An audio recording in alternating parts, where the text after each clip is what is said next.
The impending age of abundance was prophesied in the scriptures thousands of years ago. Starting a discussion on 21st century economic theory with a line that sounds like it's from a religious text is, Right. well, it's a bold move. It has a certain vibe, doesn't it? A bit cult-like, maybe? Just a little. It makes me feel like I should be checking for pamphlets. But stick with me here because I think it actually sets the stage perfectly for the sheer scale of what we're trying to unpack today. Because if you just look at the calendar, it's February 8th, 2026. Right. And if you've been, I don't know, paying attention to the news or just trying to exist in this economy, you know that things feel, well, vibrant, but also incredibly unstable. That's putting it mildly. The ground feels like it's shifting under our feet. Exactly. I mean, we're seeing these massive universal basic income trials in Finland finally expanding nationwide. You've got tech leaders, people like Sam Altman, and all these consortiums in Silicon Valley pushing really aggressive proposals for what they're calling computation-based equity. It's everywhere. The conversation is unavoidable now. And it all stems from this fundamental shift.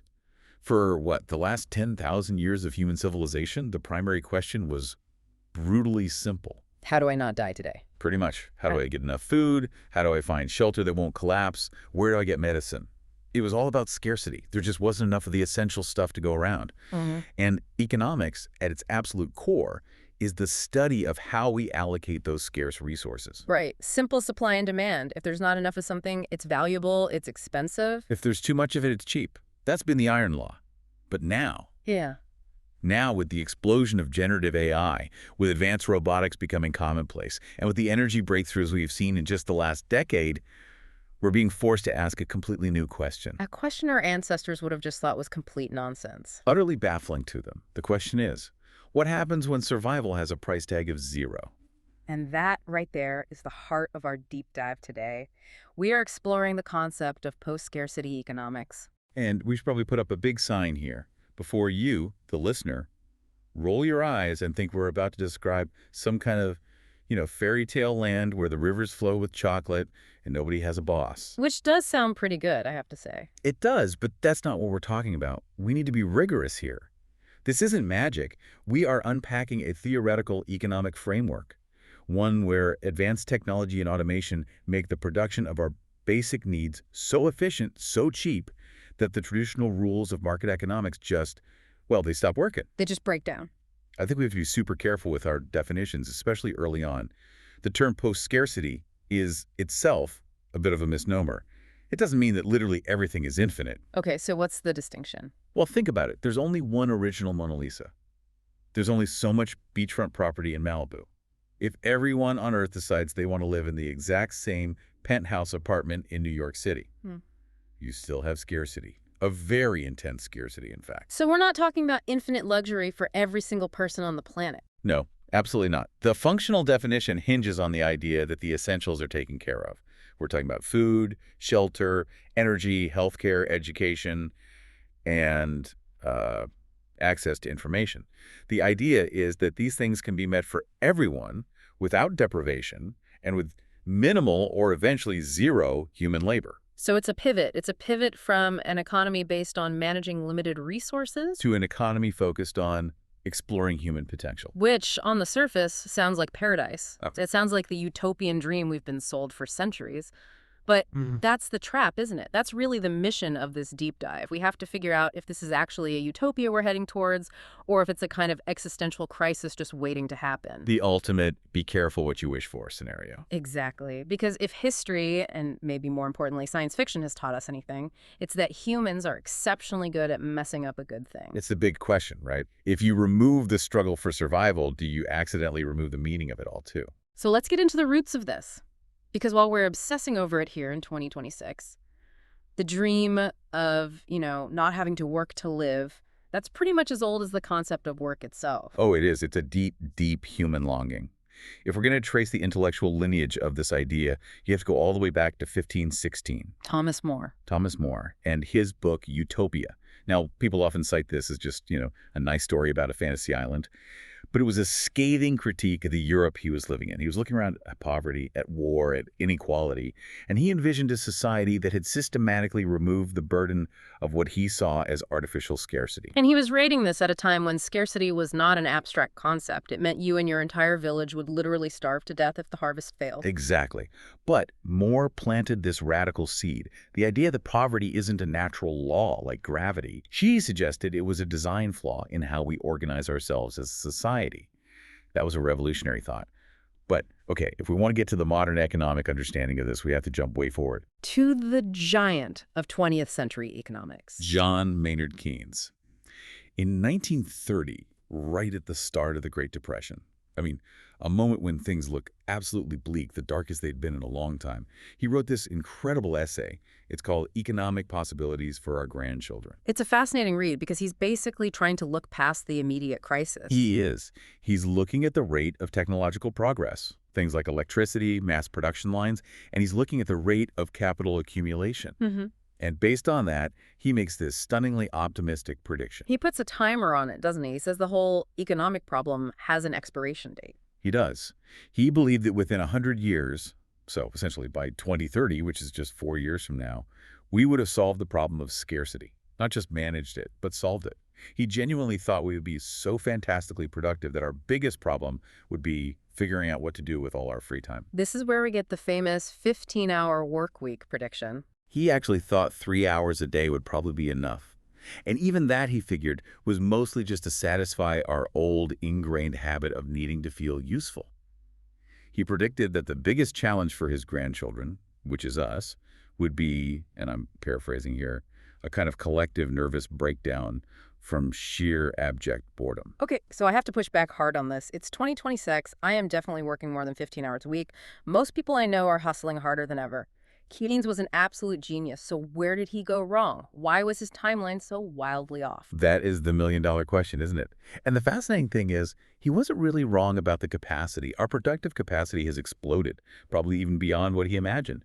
We absolutely have the ability to clothe, feed, and house everyone on the planet with a tiny fraction of the labor we currently use. So what did he miss? He underestimated two critical human factors. First, the distribution mechanism.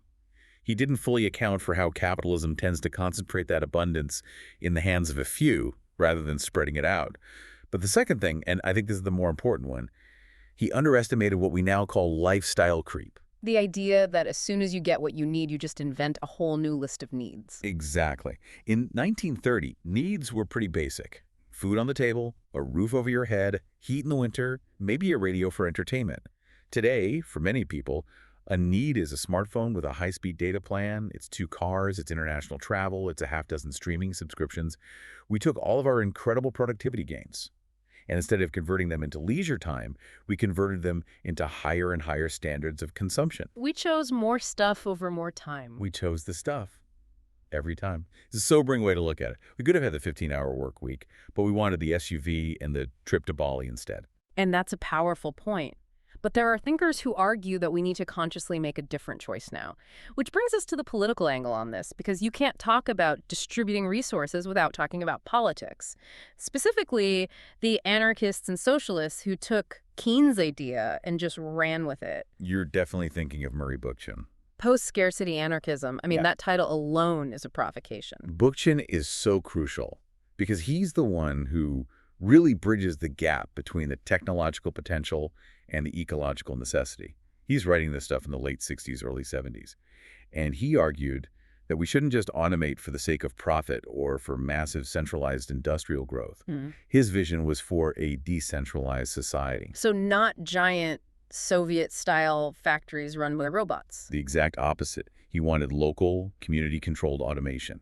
He envisioned a world of essentially solar panels on every roof and a community workshop with advanced fabricators, even though he didn't call them 3D printers back then. It's the same principle, though. Absolutely.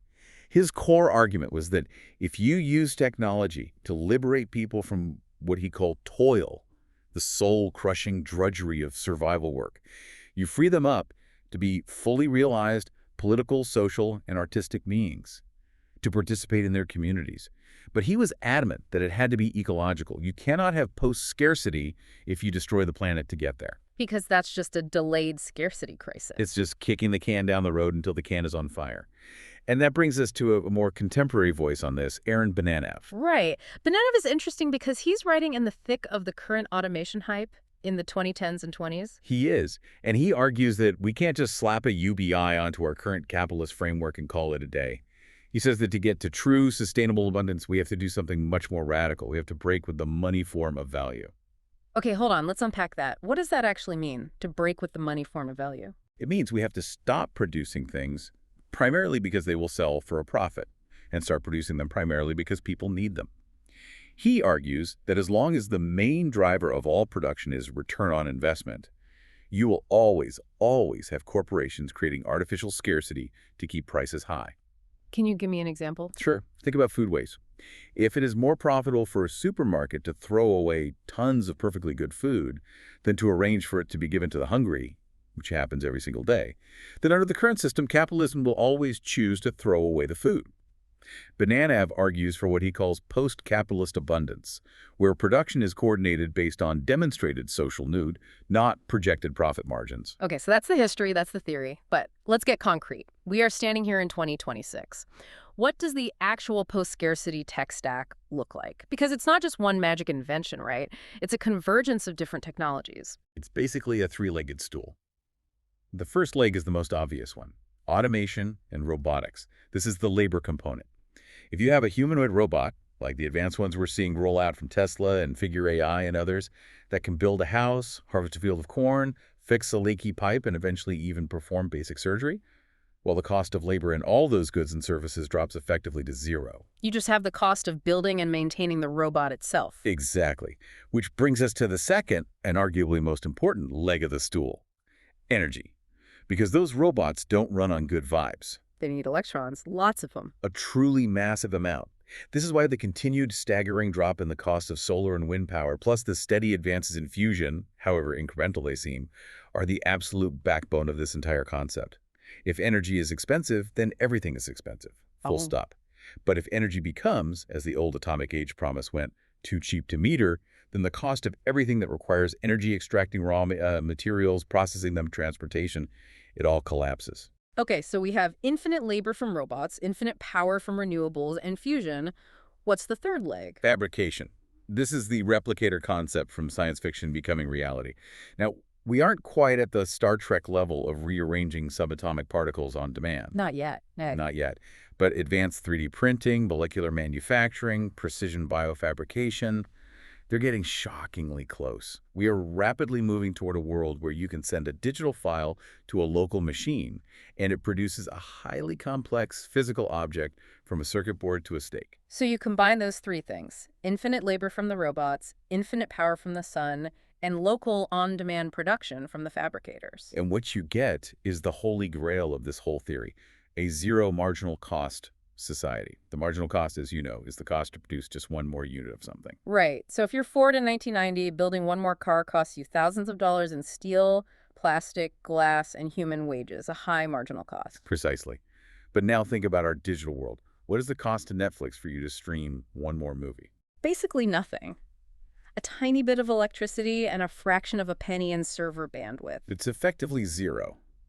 Post-scarcity is about taking the economic physics of the digital world and applying them to the physical world. If I can print a custom-designed chair in my home for the cost of the sunlight hitting my roof and a pile of recycled plastic sludge, then that chair becomes as abundant as an MP3 file. The cost to make one more is negligible. But, and this is always the big but, this raises a huge problem. If the robots and the printers are making everything and I don't have a job because a robot took it and therefore I don't have any money, how do I get the chair? How do I get access to all this abundance? And that is the distribution mechanism problem. This is where the technology stops and the politics gets extremely messy.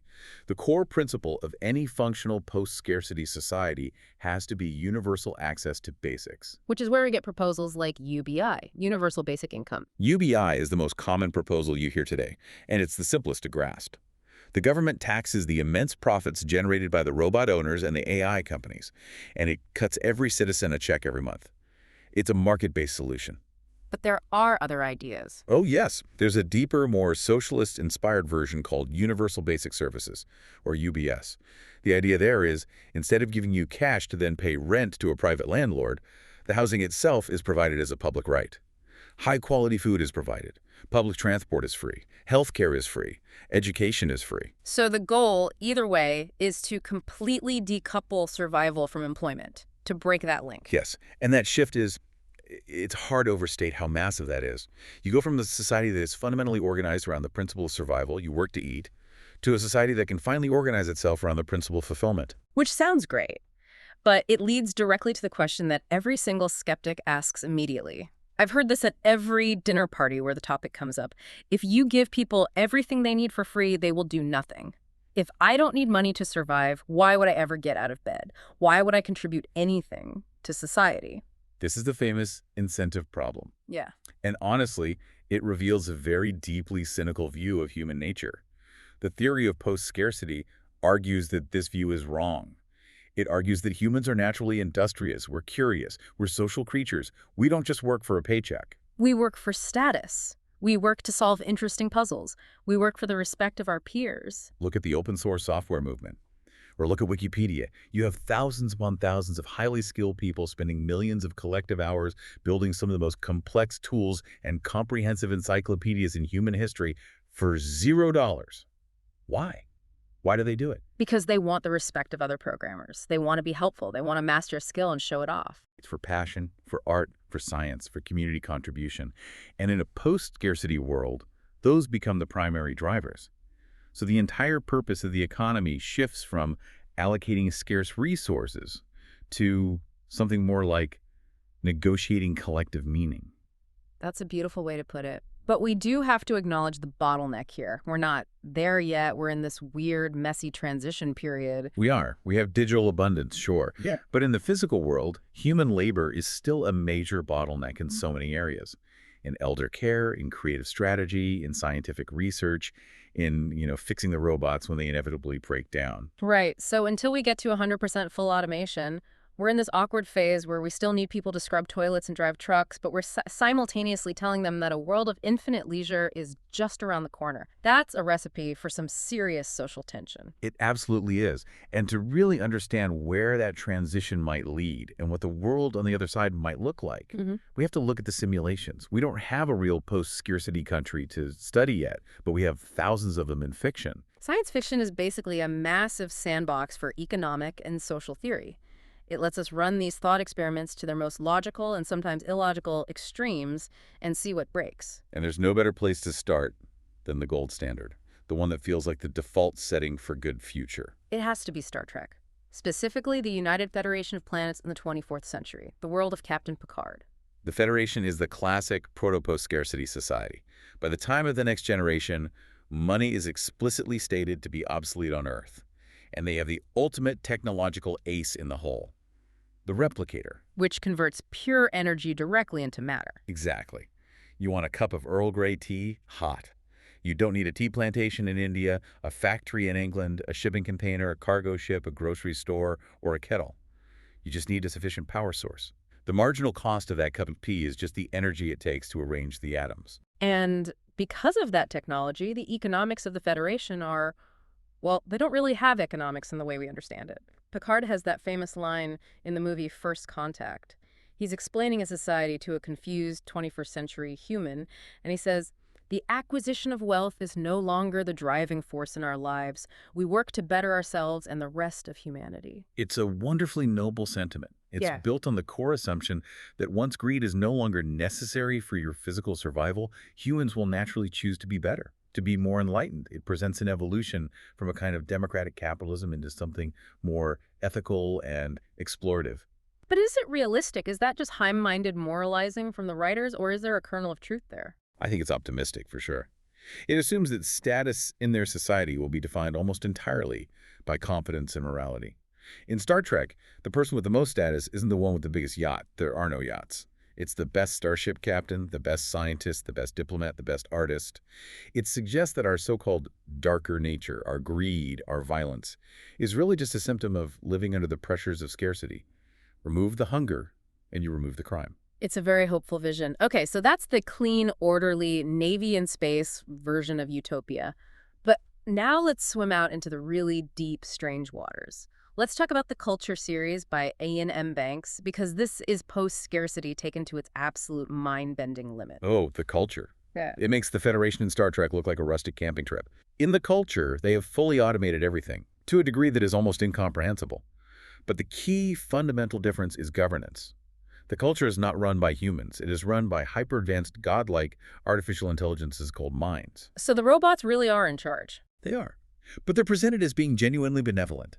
They seem to actually like humans and other biological species, and their main goal seems to be ensuring they are as happy and fulfilled as possible. Because these minds, which are often embodied as massive starships or orbital habitats, handle all production, all logistics, all defense. There is no money. There are no laws, really, and there's no concept of property. How can there be no property? You can't own land because they live on these gigantic artificial worlds called orbitals or on ships that can be expanded indefinitely. If you decide you want a palace, a mind just builds you a palace. There's no cost. There's no shortage of space or materials. It sounds like absolute total freedom, but, and here's the philosophical rub, if the AIs are making all the important galactic-scale decisions, are the humans actually free? Or are they just incredibly well-cared-for pets in a gilded cage? That is the central tension in all of Banks' work. The humans in the Culture live lives of what can only be described as radical hedonism. They have drug glands genetically implanted into their bodies so they can secrete any chemical cocktail they want on command with no side effects. They change their biological sex for fun. They might spend decades just studying a single painting or mastering an obscure game, but they have no real power. They are, in the grand scheme of things, irrelevant to the destiny of their own civilization. So it forces you to ask, if an AI could run the economy perfectly, no recessions, no poverty, perfect allocation of all resources, should we just let it? In the Culture, the answer is a resounding yes, because look how much fun we're having. But it's an existence almost entirely without consequence, and that might be its own kind of prison. Now, let's bring the concept down to something that feels a bit more gritty and human scale, something that feels like it could emerge from Silicon Valley maybe next week. I'm thinking of Cory Doctorow's novel, Down and Out in the Magic Kingdom. Ah, yes. This is one of my favorite thought experiments because it directly tackles the reputation economy. Yeah. So in this world, they've beaten two fundamental forms of scarcity. First, they've beaten death. You can back up your consciousness and just restore it into a new clone body if you die. And second, they've beaten material scarcity via advanced 3D printing. So money is completely useless, you can't starve, and you can't really die. But humans are hierarchical primates. We have this deep-seated need to know where we stand in the social pecking order. Precisely. So in Doctorow's world, they replace money with a currency called Wuffy. Wuffy is essentially a real-time, publicly visible measure of your reputation. It's the aggregate of how much other people like you, respect you, or appreciate your creative contributions. It sounds like if your Instagram likes or your Twitter followers were your actual bank account. That's a perfect analogy. But imagine if your ability to get a good table at a restaurant, or even permission to, say, redecorate a public space like Disney World, depended entirely on your Wuffy score. It turns out to be an incredibly stressful way to live. Because you can't ever have an off day. Never. If you do something unpopular, or even just piss off the wrong person, you can watch your social wealth plummet to zero in an instant.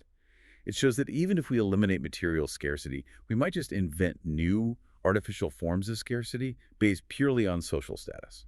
That sounds absolutely exhausting. I think I'd almost prefer paying rent than having to be on and charming 24/7 just to maintain my social standing. It highlights a really deep truth, I think. Scarcity might be hardwired into our social psychology. If we don't have a shortage of food to worry about, we'll just invent a shortage of popularity. We seem to crave hierarchy. Let's pivot for a second to a more grounded and environmental angle.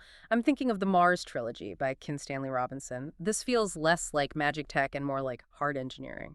Robinson is the poet laureate of plausible terraforming, and his Martian society evolves from an extreme scarcity mindset, because, Mars is actively trying to kill you every second of every day, into a kind of sustainable abundance mindset. But they don't use magic replicators.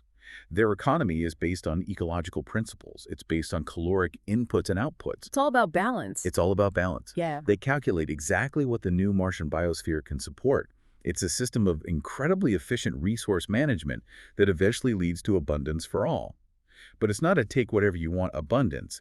It's a we have collectively designed a system where everyone has enough because we don't waste a single thing abundance. It's probably the most realistic roadmap we have for what a sustainable post-scarcity society on Earth might actually look like. I also want to touch on a concept from another corner of sci-fi that just blows my mind every time I think about it. These are the material fabrication universes, like in The Queendom of Saul by Will McCarthy. Right. That's where the tech is taken to its most absurd extreme, with the idea of programmable matter. Sometimes it's called Wellstone. Imagine that atoms themselves are basically tiny, programmable computers. You can issue a command to a block of matter and have it rearrange itself into a diamond, and then into a ham sandwich, and then into a supercomputer. In a world like that, the concept of value just completely dissolves. If I can turn the dust on my floor into solid gold with a thought, then gold is just dust. Precisely. It eradicates the very concept of material goods. The only things that retain any value at all are information, the blueprint for the object, and your own limited time. Everything else in the physical universe is just a temporary arrangement of atoms waiting for a new command. We should also mention the idea of a clash of cultures, which is a great way to explore this. I'm thinking of a classic by James P. Hogan, Voyage from Yesteryear. That's a fantastic example. So you have a colony of humans on a planet around Alpha Centauri. They've grown up for generations with total robotic automation. They have no concept of money, of authority, or of government. They are naturally cooperative because there's nothing to compete for. And then a ship from Earth finally arrives. And the Earth ship brings all the old baggage. Scarcity, hierarchy, religion, military discipline, capitalism. The Earth people try to conquer the colonists and bring them into their system.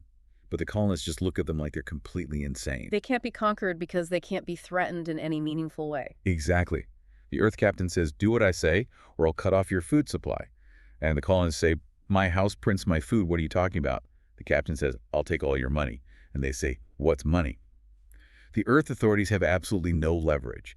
It shows that true, decentralized post-scarcity is a powerful defense against tyranny because it makes the population ungovernable in the traditional sense. But it's definitely not all sunshine and starships. We have to talk about the dark side, the dystopias that masquerade as utopias. The first one that comes to mind for everyone is the movie WALL-E. WALL-E is the perfect illustration of the automated luxury trap. The humans on the Axiom Starliner have literally everything provided for them. Robots cater to their every whim, and what happens to them? They de-evolve. They become giant, helpless babies. Literally. They lose their bone density, they become morbidly obese, they just float around in chairs, staring at holographic screens and sipping their lunch out of a cup. The movie argues that struggle, friction, and effort are absolutely essential for maintaining our physical and mental competence. Without the friction of the real world pushing back on us, we lose our agency. We become passive consumers, not active creators. And if you want to go to the really, really dark end of the spectrum, you have to talk about Warhammer 40,000, specifically the story of the ancient Eldar. The Eldari. They were a galaxy-spanning post-scarcity civilization. They had mastered matter, they lived for millions of years, and they got so monumentally bored, they'd experienced every possible sensation, eaten every food, seen every star, that they started looking for more and more extreme sensations just to feel something. And that search for novelty led to, well, it led to the birth of a literal chaos god. Their collective psychic hedonism and depravity became so intense that it coalesced in the warp and birthed the new demon god, Slaanesh, the Prince of Excess, whose birth scream tore a hole in reality and consumed the heart of their civilization. It's a mythological heavy metal way of saying, if you have infinite power and no purpose, you will inevitably destroy yourself out of sheer cosmic boredom. A pretty stark warning. So we have the fiction, we have the dreams, and we have the nightmares. But let's snap back to our reality here. February 8th, 2026. Are we actually seeing any of this happening in the real world, or is it all just theory and stories? We are absolutely seeing it. We're seeing islands of post-scarcity emerging all over the place. And the strongest, most mature example, as we touched on earlier, is the digital domain. The old saying, information wants to be free. Think about Wikipedia again. In the 1990s, if you wanted a full encyclopedia set, it cost something like $1,500. It took up a whole shelf. Microsoft poured millions into making their digital encyclopedia Encarta and tried to sell it. And Wikipedia just came along and ate their lunch. It completely destroyed the business model of selling general knowledge. It was coordinated by volunteers, distributed for free to anyone with an internet connection. That is post-scarcity economics in action. The labor is volunteered for status, for the good of the community, just like in Star Trek. We are, for all intents and purposes, post-scarcity when it comes to general information. You can learn quantum physics or how to fix a carburetor for free on YouTube right now. And if we look way, way back in time, some anthropologists argue that certain hunter-gatherer societies were actually a form of this. Right, the anthropologist Marshall Solins famously called them the original affluent society. We have this cartoon image of cavemen as constantly starving and desperate. But the evidence from resource-rich environments suggests they worked maybe 15 to 20 hours a week hunting and foraging. And the rest of the time, what were they doing? Gossiping, napping, telling stories, playing games. They had what you could call relative abundance. Their needs and wants were minimal, no mortgages, no iPhones, so they were easily met. The crucial difference, of course, is that their abundance was incredibly fragile. A single bad drought or a disease could wipe them out. We are trying to build an abundance that is resilient and technological. What about in our own modern economy? We complain about inflation and the cost of living constantly, but if you zoom out and take the long view, we are undeniably post-scarcity in specific sectors. Look at cheap staple foods, rice, wheat, corn, sugar, even clothing. The fact that you can walk into a store and buy a brand new t-shirt for $5 is an absolute marvel of production and logistical efficiency. Even if, and this is a huge caveat, it currently relies on exploitative labor practices in other parts of the world. But we have solved the calorie production problem for most of the developed world. We just haven't solved the distribution problem. Okay. So if we have these islands of abundance and the technology is clearly advancing, why aren't we there yet? Why can't we have these nice things? If the robots are coming, why does life feel so expensive and precarious for so many people? This is where we hit the hard wall, the challenges. And honestly, the biggest barriers holding us back at this point are not technological. We can solve the engineering problems, we can build the robots. The real barriers are psychological and sociological. So let's start with the biggest one, the one that keeps me up at night, the meaning crisis. If I don't have to struggle to survive, then who am I? What's the point? It's the void. It's the existential abyss. Evolution wired our brains for struggle. We get a hit of dopamine, our primary reward chemical, when we strive for and achieve a difficult goal, when we hunt, when we build something, when we secure resources. It's the seeking circuit in the brain. If you remove the need to seek, if the gazelle just walks up and peacefully lays down in front of you every morning, the brain's reward system can short-circuit. We see symptoms of this already, don't we? Look at the stereotypical stories of the children of the ultra-wealthy. Not all of them, of course, but there's a recurring theme of depression, anxiety, addiction, and a profound sense of purposelessness. Exactly. When you are given everything, you often find that you value nothing.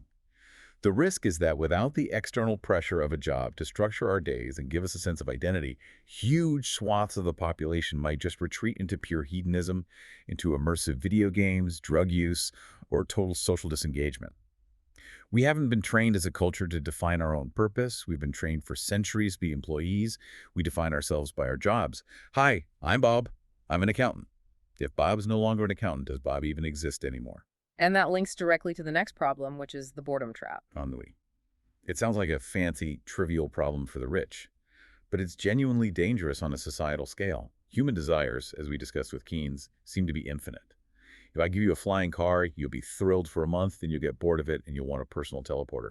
If society cannot keep up with this ever-accelerating stimulation treadmill, you might see people acting out in destructive ways. Creating conflict just to feel something. I rebel, therefore I am. Precisely. We could see the rise of bizarre and dangerous subcultures or riots, not because people are hungry, but simply because they are profoundly, terrifyingly bored. What about our relationships with each other? The social isolation factor. This is one of the deep ironies of total automation. If an AI can create my art and entertainment, and a robot can deliver my food, and a virtual reality companion can satisfy my social needs, then I don't technically need other real people for anything. Economic interdependency is a kind of social glue. It's a powerful social glue. I need you to fix my roof, and you need me to teach your kid math. That web of transactions and favors creates a community bond. If we lose that, we risk fragmenting into millions of completely isolated individuals, each living in their own perfectly curated virtual echo chamber. A society of islands, that is a terrifying thought. The social contract just dissolves because the contract is no longer necessary for survival. And then, of course, you have to talk about power. Who owns the robots? The new inequality, the rise of a new aristocracy. Right. If we don't ensure a democratic and equitable distribution of this new technological power, if, say, Sam Altman and 3 other guys in a boardroom own the AI swarms that run the entire global economy, then they aren't just rich in the way a billionaire is rich today. They are effectively gods. They control the means of existence itself. And from that position, they could create artificial scarcity just to maintain their power. We already see a primitive version of this with digital rights management, or DRM, today. We have the technology to give every person on Earth a copy of every movie ever made for basically free. But we use copyright laws and encryption to lock it all away and preserve the old market model. So in a post-scarcity world, they could do the same with physical goods. Imagine this scenario. Elites might say, yes, the public replicator can make you a perfect steak, but you haven't paid the licensing fee for the steak pattern, which is owned by our corporation. That is a uniquely dystopian idea, being starved by a copyright claim. Wow. We also have to deal with the transition problem, which is the phase we are in right this second. This is the valley of death. Automation is absolutely destroying jobs now. We're seeing it in customer service and long-haul trucking and coding, in graphic design, in writing. But the safety net of abundance, the UBI, the free housing, the UBS, it isn't ready yet. So you have this terrifying gap where millions, potentially billions of people could be displaced from the workforce, unable to earn a living before the new system fully kicks in. And the companies that are building the automation have a lot of lobbyists and a lot of power. They do. It's called rent-seeking. Incumbent firms will fight tooth and nail to preserve the scarcity model because that is how they generate profit. They don't want true post-scarcity. They want a monopoly. They want to be the ones standing at the toll booth on the road to the future. And throughout all of this, we can't ignore the planet itself, the hard environmental limits. This is the hard ceiling. We live on a finite planet.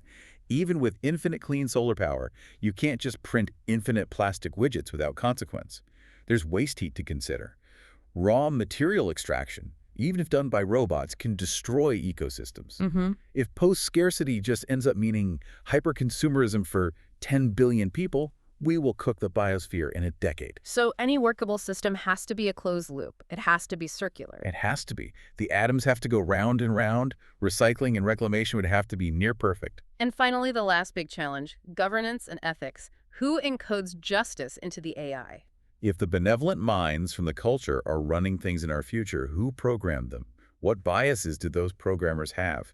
If we turn over the distribution of all resources to a complex algorithm, we risk baking in existing prejudices. Or worse, we could create a system so complex that no human actually understands how it works anymore. And that creates a massive vulnerability. A single point of failure. If this automated system provides everything, and that system crashes or is hacked by a hostile actorist, civilization could collapse overnight because nobody knows how to farm or build a shelter anymore. We would have traded our resilience for convenience. It's an incredibly delicate balance between liberation on one hand and total dependency on the other. It is. It is the great tightrope walk of the 21st century. Okay, so let's try to synthesize all of this. We have looked at the history, the technology, the sci-fi dreams, the dystopian nightmares. What does it all mean for us sitting here in 2026 looking down the barrel of this thing?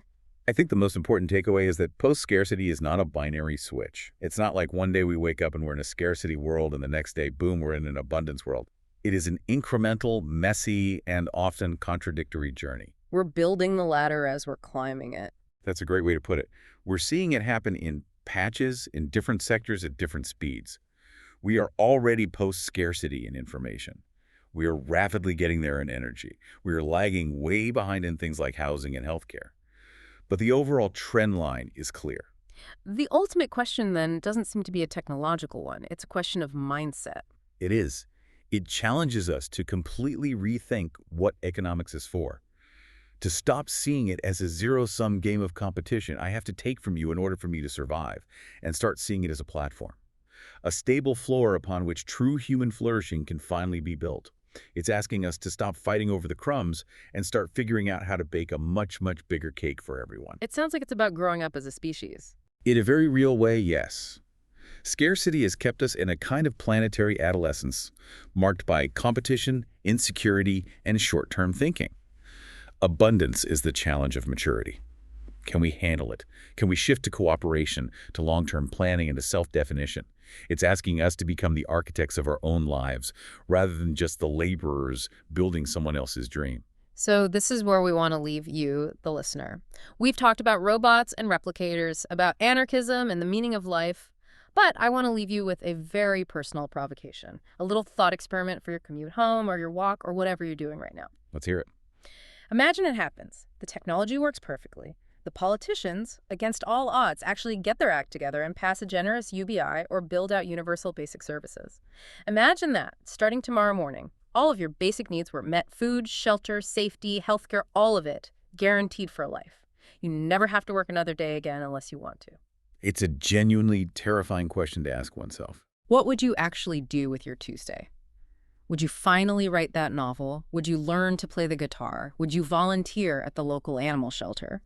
Or would you just sit on your couch and stare at a wall, completely paralyzed by the sheer, deafening silence of infinite possibility? Because in the coming age of abundance, the only thing that will be truly scarce is a purpose. And that is the one thing the robots can't print for you. Thanks for diving deep with us. See you next time.